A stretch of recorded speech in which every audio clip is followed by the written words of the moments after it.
वालेकुम। वालेकुम अस्सलाम। हाल है सर आपका? हाल आज बहुत ही ख़राब है। पाकिस्तान ने जिस तरह से परफॉर्म किया उसके बाद हम बिल्कुल ही मायूस हो चुके हैं। लानत है ऐसी टीम पर जो अपने आप को नंबर 1 कहती है, लेकिन जब बड़ी टीम सामने आती है तो उस वक्त हमारी परफॉर्मेंस बिल्कुल ही ज़ीरो हो जाती है। ख़ास तौर पर बाबर आजम, जिस तरह से बाबर आजम ने यहाँ से जाते हुए बड़े बॉल बोले थे। कल भी उन्होंने प्रेस कॉन्फ्रेंस में कहा कि मैं जियो ग्राउंड में सारा जवाब दूंगा। तो आपने ग्राउंड में क्या जवाब दिया? 50 रन बनाया आपने। नंबर 1 बैट्समैन है आप। जब 2 नंबर आपके सामने टीमें आती हैं, जिस तरह जिम्बाब्वे की टीम आती है, नेपाल की टीम आती है, तो फिर तो आप 150 रन बनाते हैं। जब बड़ी टीमें आपके सामने आती हैं, जिस तरह से इंडिया, इंग्लैंड, ऑस्ट्रेलिया, तो उस वक्त आपसे 50 रन बनते हैं, वो भी 60 बॉलें खेलकर। तो आज की हार के सबसे बड़े जिम्मेदार बाबर आजम है। अगर बाबर आजम वहाँ पर आउट ना, बाबर आजम तो कह रहे हैं मैंने तो अपना किरदार पूरा किया है 50 यानी कि हाफ सेंचुरी बना के।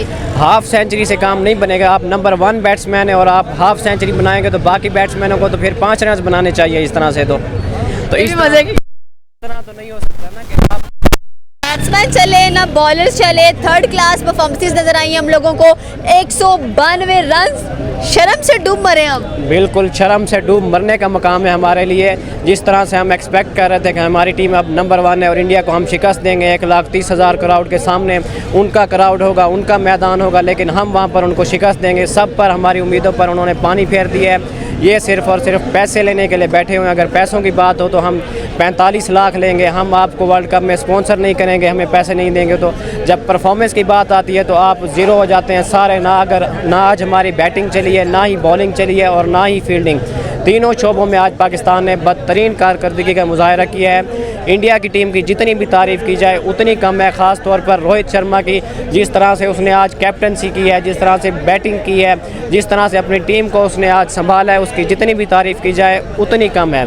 ख़ास तौर पर उनकी बॉलिंग की अगर कैप्टनसी की बात की जाए तो उन्होंने जिस तरह से बॉलिंग चेंजेस किए हैं, जिस तरह से फास्ट बॉलर्स का यूज़ किया, जिस तरह से स्पिनर्स का यूज़ किया, तो वो बहुत ही शानदार उनकी आज कैप्टनसी थी। अस्सलाम वालेकुम। वालेकुम अस्सलाम। क्या हाल है सर आपका? जी ठीक, अल्लाह का शुक्र है। आप ठीक हैं? पाकिस्तान मैच हार चुका है इतने बुरे तरीके से।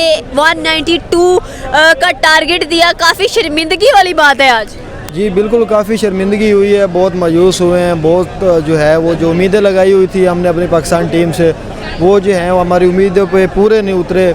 बहुत दिल खफा हुआ। काफ़ी टाइम से हम वेट कर रहे थे कि इंडिया पाकिस्तान का मैच होगा और हम जो है वो मैच बड़ी बेसब्री से इंतज़ार कर रहे थे कि मैच देखेंगे, क्योंकि आपको पता है रिवायती हरीफ है हमारा भारत। तो भारत पाकिस्तान एक पूरी क्रिकेट लवर जितनी है दुनिया में, सब बेसब्री से इंतज़ार कर रहे होते हैं कि इसके एक एक मूवमेंट, एक एक बॉल पे जो है वो जान निकल रही होती है, धड़कनें तेज़ हो रही होती हैं। तो हमने बड़ी उम्मीदें लगाई हुई थी कि पाकिस्तान का एक अच्छा मैच देखने को मिलेगा, अच्छा टारगेट होगा, फिर जब इंडिया चेज़ करेगा तो हर बॉल पे जो है वो मज़ा आएगा। लेकिन ऐसी कोई सूरत हाल नहीं हुई। पहली इनिंग में पाकिस्तान ने हमें मायूस इतना कर दिया था कि दूसरी इनिंग की देखने की ज़रूरत नहीं पड़ी, क्योंकि हमें पता था उनके पास जो है वो ब्रांडेड जो है वो विराट कोहली है, शुभमन गिल है, रोहित शर्मा हिटमैन उनको कहा जाता है। तो उन्होंने आज साबित भी किया। बैक टू बैक सिक्सेस, हमारी स्पीड गन थी RS रूफ, उसको उन्होंने जो है वो डबल छक्के मारे हैं। मतलब हमारी पूरी इनिंग में एक छक्का नहीं है, वो छक्के पे छक्का मारा। कुछ लोग ये भी कह रहे हैं कि मैच के अंदर हार्दिक पांड्या ने काला जादू किया। आपको लगता है कि जब हमारी टीम ही किसी काम की नहीं है तो वहाँ पर कोई काला जादू क्यों करेगा? नहीं जी, ये सब अब वो कहते हैं ना कि अपनी इज्जत बचाने के लिए बहानेबाजी बनाई जा रही है कि काला जादू। ऐसे क्रिकेट में कोई काला जादू नहीं करता। अगर काले जादू पे मैच जीतने होते तो बंगालियों से ज़्यादा काला जादू कहीं नहीं है, तो फिर बांग्लादेश तो सारा वर्ल्ड कप ही लेके चला जाता। तो ये मतलब कि ये सिर्फ बहानेबाजी है। हमारी टीम ने कुछ नहीं किया। हमारी सिलेक्शन कमेटी अच्छी नहीं थी, हमारे चेयरमैन जो है वो अच्छे नहीं थे। रमीज़ राजा को हटा दिया गया। ज़का अशरफ को ले आया, जिसको क्रिकेट का ही नहीं पता कि किस हिसाब से है जो है वो सिलेक्शन होती हैं। सिलेक्शन कमेटी में जो बैठा हुआ है वो न्यूट्रल बंदा नहीं बैठा। इंतज़ाम उल हक, उसने अपने जो है वो कज़न भांजे को इंटर कर दिया। फिर फ्रेंडशिप की वजह से कमेटी, हमारी कमेटी ने सिलेक्शन करते रहे। कोई जो है वो मेरिट पे जो है वो सिलेक्शन नहीं हुई। हमारे प्लेयर्स जो है उनको खेलना नहीं आ रहा था, पता नहीं चल रहा था, डोट कर रहे थे। बड़ी बुरी शिकस्त खाई हमने आज। और बाबर आजम कहते हैं कि जी 1-2 मैच अगर मैं हार भी गया हूँ तो मैं कप्तानी क्यों छोड़। नहीं जी, ये तो बाबर आजम से ये पूछने वाली बात है कि बाबर आजम को तो कम से कम थोड़ी सी शर्म आनी चाहिए कि बाबर आजम ने फर्स्ट ऑफ ऑल मैं आपको बता देता हूँ 4 रोज़ पहले इस बंदे ने प्रेस कॉन्फ्रेंस की, अतः कि ODI का नंबर 1 बैट्समैन आ रहा है, एक अच्छा कप्तान तो बना हुआ है। ये तो शुक्र करके पाकिस्तान की माँ बहनों की दुआओं की वजह से तुम मैच जीत जाते हो, वरना इसका किसी मैच में कोई करैक्टर जो है वो इसने इम्प्रूवमेंट नहीं दिखाई है अपनी किसी कैप्टनसी में या अपने मैच में।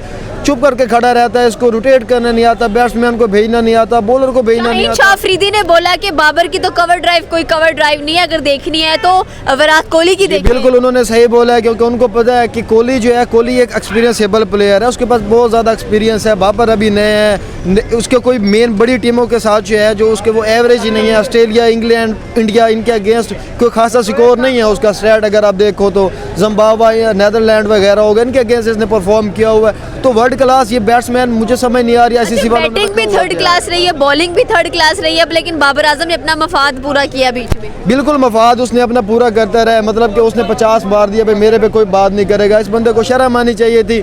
इसने बोला हुआ था जी फ़खर ज़मान जो है वो बड़े मैच का बड़ा प्लेयर है, ताकि हमारी जो रवायती हरीफ भारत है वो फ़खर ज़मान से बहुत, उनको पता है कि फ़खर ज़मान को टफ टाइम देता है, तो वो फ़खर ज़मान को खिलाना चाहिए था, ताकि फ़खर ज़मान जाके कम अज़ कम जरहाना क्रिकेट खेलते। वो एक प्रॉपर बैट्समैन है, उनको बड़े इवेंट्स ICC खेलने का एक्सपीरियंस है, उसको नहीं खिलाया। पर्ची को खिला दिया इमाम उल हक को, जिसको छक्का मारना नहीं आता। यानी कि हमने खुद मिस्टेक की, हमारी अपनी टीम की ये मिस्टेक थी, जिस वजह से पाकिस्तान जो है वो मैच आ रहा है।